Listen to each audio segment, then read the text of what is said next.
ಎಲ್ಲರಿಗೂ ಗೌರಿ ಗಣೇಶ ಹಬ್ಬದ ಆರ್ಥಿಕ ಶುಭಾಶಯಗಳು. ನಮ್ಮ ಮನೆಯಲ್ಲಿ ಗೌರಿ ಗಣೇಶ ಹಬ್ಬದ ಪ್ರಿಪರೇಷನ್ ಹೀಗಿತ್ತು ನೋಡಿ. ಇದು ದೇವರಿಗೆ ಪ್ರಸಾದವಾಗಿ ಇಡುವಂತಹದ್ದು.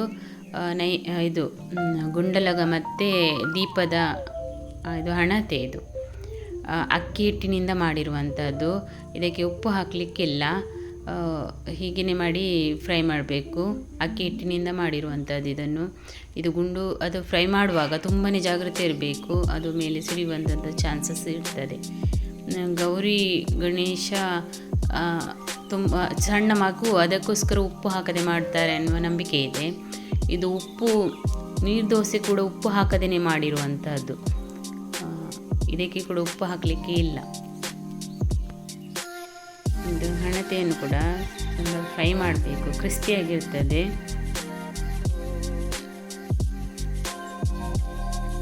ನೀರ್ದೋಸೆ ಕಾವಲಿಯಲ್ಲಿ ಮಾಡ್ತಾ ಇದ್ದಾರೆ ನೋಡಿ. ಇದು ಹಳೆಯ ಸಂಪ್ರದಾಯದ ರೀತಿಯಲ್ಲಿ ಮಾಡ್ತಾ ಇದ್ದಾರೆ.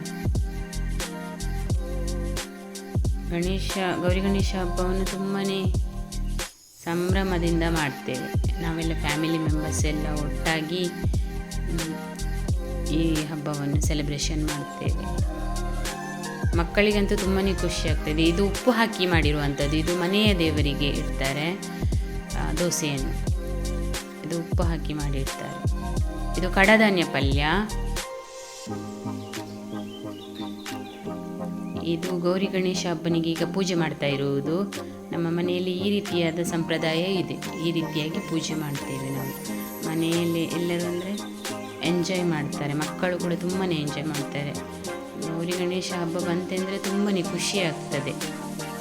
ಫ್ಯಾಮಿಲಿ ಮೆಂಬರ್ಸ್ ಎಲ್ಲ ಸೇರಿ ಸೆಲೆಬ್ರೇಷನ್ ಮಾಡೋದು. ದೇವರ ಕಲಶ ಇಟ್ಟು ಪೂಜೆ ಮಾಡ್ತಾರೆ. ಇಲ್ಲಿ ರಂಗೋಲಿ ಎಲ್ಲ ಹಾಕಿದ್ದಾರೆ ನೋಡಿ. ಅದು ಕೂಡ ಅಕ್ಕಿ ಹಿಟ್ಟಿನಿಂದಲೇ ಈ ಮನೆಯಲ್ಲಿರುವಂಥ ಇಂಗ್ರೀಡಿಯೆಂಟ್ಸ್ ಉಪಯೋಗಿಸಿಕೊಂಡು ಮಾಡಿರುವಂಥದ್ದು. ಇದು ಮನೆ ದೇವರಿಗೆ ಪೂಜೆ ಮಾಡ್ತಾರೆ.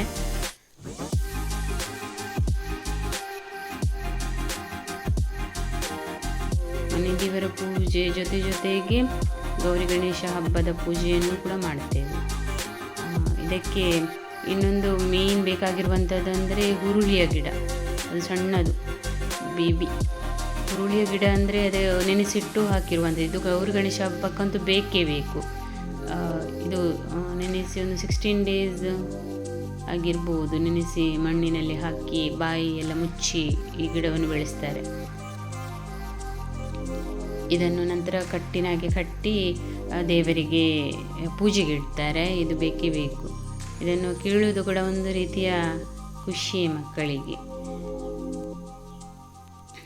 ಬೇಬಿ ಗಿಡ ಎಲ್ಲ ಉಂಟು.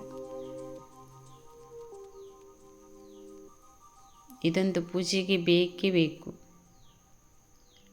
ಇದು ಕರಾವಳಿ ಕಡೆ ಎಲ್ಲ ಇದು ಈ ರೀತಿಯಾಗಿ ಸೆಲೆಬ್ರೇಷನ್ ಮಾಡ್ತಾರೆ.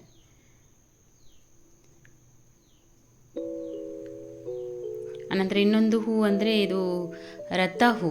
ಇದು ಕೂಡ ದೇವರಿಗೆ ಪೂಜೆಗೆ ಉಪಯೋಗಿಸ್ತಾರೆ. ಇನ್ನೊಂದು ಬ್ಲಾಗ್ ಇನ್ನೊಂದು ಇದರಲ್ಲಿ ಬರ್ತದೆ.